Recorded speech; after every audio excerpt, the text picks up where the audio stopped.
খুব সহজেই সুস্বাদু করে বানিয়ে নিতে পারেন কুকিজ। ঘরে যদি কুকিজ বানাতে পারি তাহলে আর বাইরে থেকে কিনে খাওয়ার প্রয়োজন কি বলুন।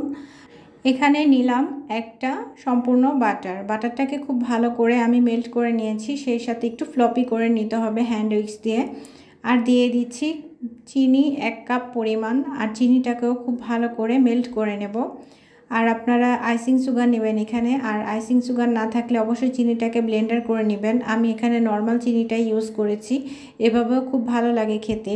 আর আমি নর্মাল যে বাসায় চিনিটা ছিল সেটাই দিয়েছি, কারণ আমার ছেলে অবশ্যই এখনই বানাতে হবে, এতটা ওর খেতে ইচ্ছে করছিল, তাই আর দেরি করিনি, এভাবেই বানিয়ে দিয়েছি। তো এভাবেও কিন্তু খুবই মজার হয়। তো এটাই হচ্ছে আমার সিক্রেট, যে আমরা ঘরোয়াভাবে কিন্তু অনেক কিছু অনেকভাবে বানিয়ে খেতে পারি। আর চিনি দিয়ে আরেকটু ফ্লপি হয়ে গেলে এখন দিয়ে দিব ময়দা দিব আমি 1/4 কাপ। আর যদি আপনাদের মাপে সমস্যা হয় তাহলে এটা ময়দাটাকে আস্তে আস্তে করে দিলেই আপনারা বুঝতে পারবেন যে একদম একটা বিস্কিটের মতো যেন একটা শেপ হয়, সেভাবে আপনারা গুলিয়ে নিতে পারেন। তো এই টিপসটাও আমি আপনাদের সাথে শেয়ার করলাম। আর এখানে হচ্ছে দেখতে পাচ্ছেন ঠিক আমি কেমন করে গুলিয়ে নিচ্ছি।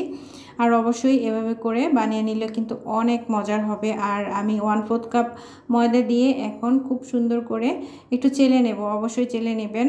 চেলে খুব সুন্দর একটা ডো বানিয়ে নিতে হবে। আর আপনাদের সাথে আমি আরেকটা টিপস শেয়ার করছি। তো সেই টিপসটা হচ্ছে, আমরা যখন পিৎজা, বার্গার বা স্যান্ডউইচ যেগুলি আমরা বেক করতে যাই না কেন, আমাদের বেকিং পেপার থাকে না।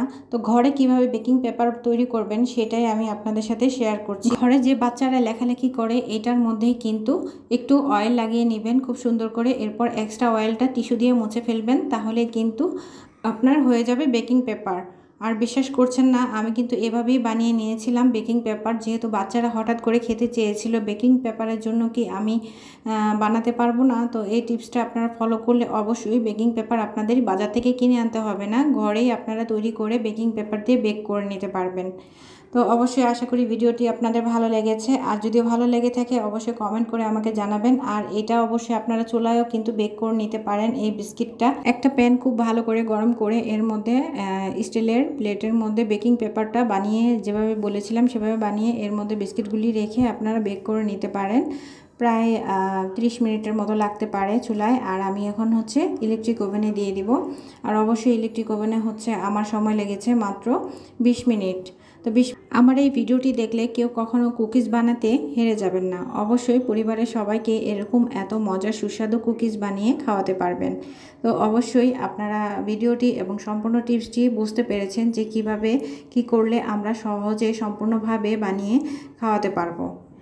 আর 20 মিনিট পর ফিরে আসলাম। তো এবার দেখুন একদম গরম গরম কুকিজ ছিল, আসলে খেতে খুবই মজা ছিল। আপনারা ইচ্ছে করলে অনেক রকম ডিজাইন করে বানাতে পারবেন, কিন্তু আর এইটা একদম আপনারা সহজভাবে কিভাবে বানিয়ে নিতে পারবেন অবশ্যই বুঝতে পেরেছেন।